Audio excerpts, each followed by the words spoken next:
เจ้าก็เศร้าย่านข่อยจี้เจ้าสิย่านข่อยเฮ็ดหยังห่วยมันได้ย่านไปแล้วเดี๋ยวนี้สิเฮ็ดจังได๋ซะนะจังได๋ข่อยก็สิป้าจีกใบยาห่างกะโลดเจ้ากับข่อยนี่บ่ป้าจังได๋ข่อยก็บ่ป้าคันเจ้าอยากได้ใบยาห่างให้จะไปห้องฟ้องห้องขอเอาอยู่ศาลพุ่นก็สันเจอกันอยู่ศาลเอาเบิ่งสิแน่ซ้ำได้โอ้สมเสยสุดยอดอ้ายข่อยโอ้คักหลายแนวนี่ขอบใจเด้อจอยที่โตหวังดีมาบอกเฮาว่าเฮาเป็นคนย่านเมียเฮาสิบ่ลืมบุญคุณโตที่โตสร้างความแตกแยกให้ครอบครัวเฮาบ่เป็นหยังอ้ายบ่เป็นหยังอันเรื่องสร้างความแตกแยกให้ครอบครัวคนอื่นหั่นสองผัวเมียน้องนี่ถนัดโอ้ยน้อเบิ่งลองใส่แว่นเบิ่งนี่มาหาคือคนสลาดแน่พ่อหนูไปโรงเรียนก่อนเด้ออีสังสิไปไว้แท้ลูกมื้อนี้มีเสียงสะบ่ซะมาบ่เห็นเราบ่ทำบทเรียนหน้าโบเราก็ได้อยู่ดอกคันเสียงบ่ได้หันอย่ามาเอิ้นเฮาว่าพ่อเด้อพวกเจ้าหน้าว่าแต่พ่อคือแปลกแท้มื้อนี้มันแปลกอีสังลูกแปลกกันแน่ของพ่อใส่แว่นปกติพ่อบ่ใส่โอ้ยพ่อใส่มันคือคนสลาดซื่อๆดอกคืออยู่บ่ลูกคืออยู่พ่อคือซื่อๆได้พ่อแต่บ่ได้สลาดแท้เพราะว่าโตจริงพ่องูลูกสิไปโรงเรียนก่อนบัดนี้เสียงให้มันได้เด้อคันบ่ได้กลับมาอย่าสิเอิ้นเฮาว่าพ่อสิสอบสิเสียงบ่มีเราบ่ทำบทเรียนจังได๋มันสิได้ไอ้ไผย่างเบิ่งทางให้ได้เฮ้ยระวังเหยียบขี้ได้ห่วยจอยล่ะเป็นจังได๋มาขึ้นมาพี่สบายดีไอ้ไผสบายดีโอ้บ่เห็นหน้าเห็นตาเจ้าดนแล้วไปจังไดจังมาฮอดพี่โอ้ยก็ตั้งใจมาหลินน้ำเจ้านี่แล้วแมนช่วงนี้คือว่าบ่เห็นหน้าเห็นตาอังมีดีได้เลยลืมน้องลืมนุงเด้อโอ้ยช่วงนี้หันเวียกหลายบ่ได้ไปไสมาไสดอกแมนบ่ข้าเวียกบ่เป็นเมียบ่ให้ไปไสบ่เป็นย่านเมียซะบ่ใดเฮานี่บ่ได้ย่านเมียใดเฮากับเมียอยู่นํกันนี่ให้เกียรติซึ่งกันและกันบ่มีไผข่มไผต่างก็ให้สิทธิเสรีภาพซึ่งกันและกันจักแล้วได้ยินเขาซาว่าเจ้าย่านเมียเดี๋ยวนี้หันโอ้ยว่าไปคันย่านสิกล้านอนน้ำเขาซะบ่ได้ยินเขาว่าไอ้ไผไปนึ่งข้าวสิตายนั่งฝอยขี้แขวอยู่นี่แล้วไว้ในเด้อข่อยหิวโอเคเฮ้ยไอ้ไผเจ้าคือมานึ่งข้าวให้เมียกินจังได๋คือมาว่านึ่งข้าวให้เมียกินกันแน่เมียกูบ่กินข้าวสารเนาะกูก็ต้องนึ่งข้าวให้มันกินนั่งขาข้าวนึงเด้อสิไปนึ่งข้าวให้มันสแตกก่อนโอ้ยเจ้านี่ออนไลน์ไอ้ไผบ้านนั้นบ่ย่านเมียเนาะเจ้าเด้บ่ย่านข่อยซะบ่เรื่องย่านก็ย่านอยู่แต่ว่าเอาหน้าข่อยไว้ก่อนว่าข่อยบ่ย่านเจ้าเด้อเฮ้ยเด้อข่อยเห็นแกหน้าเจ้าซื่อๆเด้อบัดเมื่อเฮือนหันเป็นขี้ขาข่อยคือเก่าได้โดยขนมจังซี่แหมโอ้ยขอโทษเด้อที่ให้ทาเด้อโอ้ยบ่เป็นหยังอ้ายบ่เป็นหยังว่าแต่ไปนึ่งข้าวซื่อๆคือดนแท้แม่นมันบ่ได้นึ่งข้าวซื่อๆติล้างถ้วยน้ำเมื่อกี้นี่นั่นมีล้างถ้วยอีกบ้านนั้นยังว่าบ่ย่านเมียก็บ่ได้ย่านบ่ย่านคือมันมีแต่เจ้าเฮ็ดเวียกซุ่มนั้นมันเวียกผู้หญิงโอ้ยเว้าคือเจ้านี่บ่ถูกไดอยู่เฮือนคนนี่บทบาทยิ่งไส้เท่าเทียมกันไดบ่มีไผเหนือไผต่างคนให้เกียรติซึ่งกันและกันให้สิทธิ์ในการปากเว้าตำหนิส่งข่าวกันได้ไอ้ไผเจ้าบ่ทันได้ซักสลิปให้ข่อยใดข่อยบ่มีสลิปนุ่งเลยนี่โอ้ข่อยลืมเฮ้ยตายแล้วจังแม่นซัวสลิปข่อยโตเดียวนุ่งปีนไปปีนมาเป็นเท่าใดหอบแล้วนี่จังแม่นซาดเจ้าบ่มีความรับผิดชอบเนาะเจ้าบ่อีโตนข่อยแน่บ่ข่อยเฮ็ดเวียกอยู่มื้อมือมื้อเว้นถ้าพวกซุมนี้มื้ออ่านไปซักให้ข่อยเด้อโอเคเฮ้ยโอเคป้าไอ้ไผเมียเจ้ากระตังโทษแมน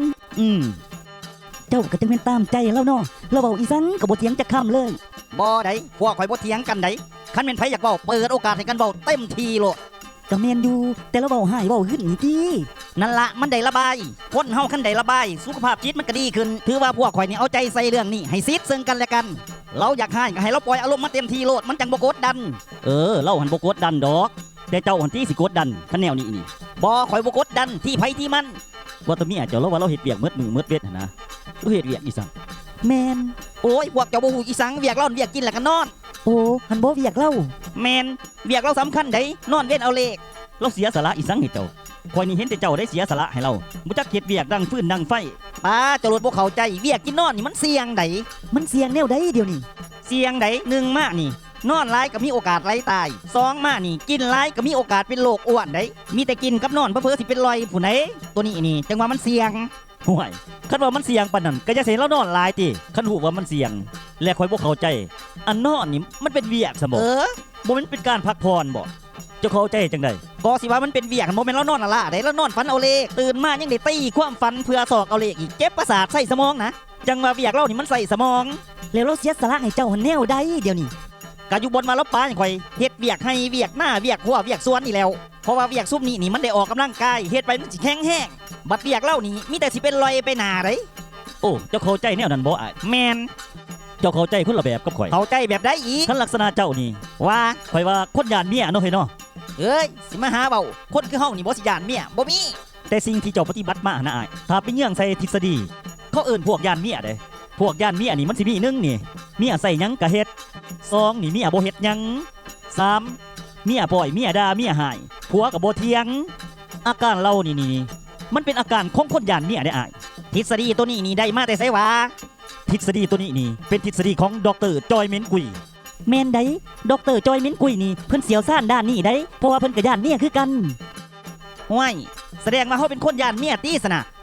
ล้านเปอร์เซ็นต์คันอาการแบบนี้ บ่ได้เฮาสิเป็นคนย่านเมียแนวนี้บ่ได้เฮาต้องลุกขึ้นต่อสู้ออกมานี่เบิ่งตายเป็นตายนะมื้อนี้ แม่นอีสัง แม่นบ่เขาว่าข่อยย่านเจ้าเขาว่าข่อยนี่เป็นคนย่านเมีย จักแล้วแล้วเจ้าย่านบ่ล่ะ อาจังว่าข่อยบ่เข้าใจตัวเองนี่ว่าข่อยย่านเจ้าบ่ได้ข่อยให้เกียรติเจ้าคู่มือนี่ โอ้ยอ้ายเอ้ยเจ้าบ่ต้องซับซ้อนดอกอันนั้นหันแหละเขาเอิ้นคนย่านเมีย อันมื้อแต่บ่แนวสิถามหั่น บ่ได้ข่อยสิมาเป็นคนย่านเมียจังซี่นี่บ่ได้ บ่ย่านก็สิเฮ็ดจังใดแนวเจ้าย่านข่อยแล้ว บ่ได้ข่อยสิป้าเจ้า เจ้าเป็นบ้าบ่ให้ไผสิพาข่อยย้อนจังซี่นี่บ่ มันบ่แม่นเรื่องธรรมดาได้ย่านเมียนี่ฮู้ฮอดไสอายไปฮอดหัน เจ้าก็เศร้าย่านข่อยจี้เจ้าสิย่านข่อยเฮ็ดหยัง ห้วยมันได้ย่านไปแล้วเด้นี่สิเฮ็ดจังได๋ซะนะจังได๋ข่อยก็สิป้าจีกใบยาห่างกะโลดเจ้ากับข่อยนี่ บ่ป้าจังได๋ข่อยก็บ่ป้าคันเจ้าอยากได้ใบยาห่างให้เจ้าไปห้องฟ้องห้องขอเอาอยู่ศาลพุ่น ก็สันเจอกันอยู่ศาลเอาเบิ่งสิแน่ซ้ำใด โอ้สมเสยสุดยอดอ้ายข่อยโอ้คักหลายแนวนี่ ขอบใจเด้อจอยที่โตหวังดีมาบอกเฮาว่าเฮาเป็นคนย่านเมียเฮาสิบ่ลืมบุญคุณโตที่โตสร้างความแตกแยกให้ครอบครัวเฮา บ่เป็นหยังอ้ายบ่เป็นหยังอันเรื่องสร้างความแตกแยกให้ครอบครัวคนอื่นหันสองผัวเมียน้องนี่ถนัด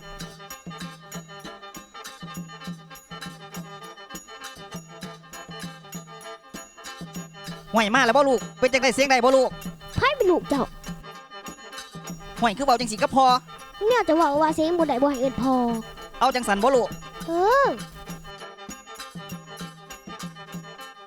อ ไอ้ไผไปจะได้เวียกงานตัวสิปามีอันไปฮอดใส่ล่ะ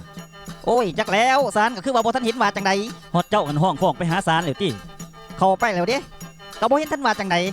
โอ้ยากเนาะ ก็จังว่าหั่นติทุกมื้อนี่เมียก็ยังใส่เฮาอยู่ไดเป็นขี้ขามันไปก่อนซ้ำซ่าศาลตัดสิน แต่ว่าศาลก็บ่ทันได้ส่งไม้แหยกไม้เสื่อนอีสังมาจักดีบ่ สิว่าแต่ไม้เหียกไม้เซินอีสังตั้งแต่เขาฟันก็ยังบ่มาเข้านะเดี๋ยวนี้ ห่วยมาสร้างว่าแท้เว้าเลยว่าเขาฟอเขาฟันเจ้าไปศาลใดกันแท้เว้ามาคักๆเบิ่งหั่นอ้าย กะศาลอยู่ใกล้ๆนี่แล้ว ศาลใดล่ะ เอาฟังเด้อสิเล่าให้ฟังบัดนี้ศาลตัวเฮาไปก็อยู่หน้าเฮือนเฮานี่แล้วซาตุขน้อยนี่อยากป้าลูกป้าเมียย้อนว่าเมียคมเหงหลาย แต่ว่าเฮ็ดจังไดเมียก็บ่ห่างบ่ป้าขอให้ศาลนี่ตัดสินให้ในทอนซาตุแน่ห้องฟ้องศาลเทียบห้อยแล้วบัดนี้สิบ่ได้ป้าอีดีบ่บัดนี้บ่ สรุปแล้วที่เจะไปหันศาลพระภูมิบ่ แม่นเฮาไปห้องฟ้องศาลพระภูมิอยู่หน้าเฮือนนี่นะใกล้ๆนึงสิมาเข้าฟันบอกกันแน่ก็บอกว่าใส่เฮ็ดแนวใด โอ้ยอ้ายมันคนละศาลแล้วคันสันหัน ศาลได้อีกกับศาลพระภูมิมันตะว่า โอ้ยคันสัน จังได้ มีแต่ว่าเจ้าอย่าสิปาถอด อ้าว คันเจ้าสิปึกปานนี่ เฮ็ดจังได้สัน เจ้าเกิดมาเพื่อสิ่งนี้ เอ้า เจ้าเกิดมาเพื่อยานเมีย ว่าไปอีก มันเป็นสไตล์ของเจ้า สไตล์อีสัง สไตล์ยานเมีย โอ้ย เด้อ อีห่า เจ้าเกิดมาเพื่อสิ่งนี้ เอาคือสิไปแล้ว อันสรุปแล้วบ่ให้เฮาปาแม่นบ่เฮาเกิดมาเพื่อสิ่งนี้แม่นบ่ แมนเจ้าเกิดมาเพื่อสิ่งนี้ เอากูเป็นขี้ขามันต่อไป ไปซักสลิปให้มันก่อนที่บัดนี่โอ้ยน้อง ฮู้ล่มอีหลีเว้ย จังแม่นหนาวอีหลีเนาะปีนี้ข้างจนสิแข็งหมดแล้วนี่ หันตี้ หนาวอีหลีเนาะลูกเนาะ ตั้งหนาวโพดเนาะแม่เนาะแมน แม่นลูกตั้งหนาวอีหลี มินอีสังบ่แม่ แม่นลูก โอ้ยเหม็นพ่อเจ้านี่ เอาสิเมนข่อยอีสัง ก็เหม็นเจ้าหั่นแหละจักมือละนี่บ่ได้อาบน้ำ แมนจักมือแล้วพ่อบ่ได้อาบน้ำหัน โอ้ยกำลังทิศเดียววังลมหนาวมานี่ โอ้จังได้พ่อจังอยู่ได้ทิศหนึงบ่ได้อาบน้ำจังไงจึงอยู่ได้ ค่อยว่าเจ้าหั่นพ่อไปอาบน้ำละได จักสิอาบจังไดอาบมันสิบ่ซอกตายบ่ โอ้ยมันบ่พอสิตายยอดดอก แมนคันตายอีดีสิหาคนมาบัวจูงให้ดอก ห่วยคันว่าสิให้อาบอีหลีนี่ข่อยสั่งความก่อนติ ว่า คันว่าข่อยเป็นหยังไปหั่นนะ เออ เบิ่งลูกเบิ่งเต้าดีๆเด้อยินบ่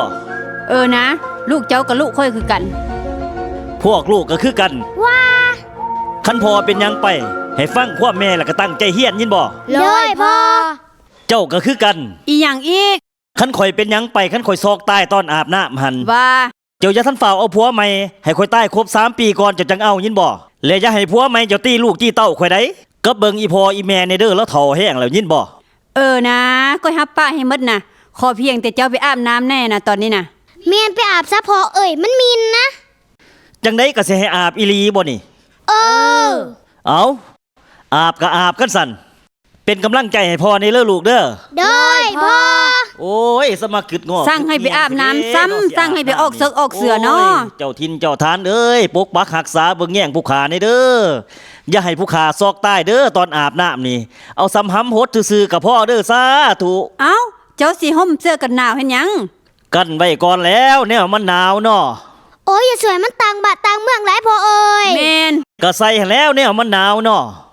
เฮาอาบน้ำมันแห้งสิหนาวแต่คันเฮาใส่เสื้อกันหนาวนี่นะ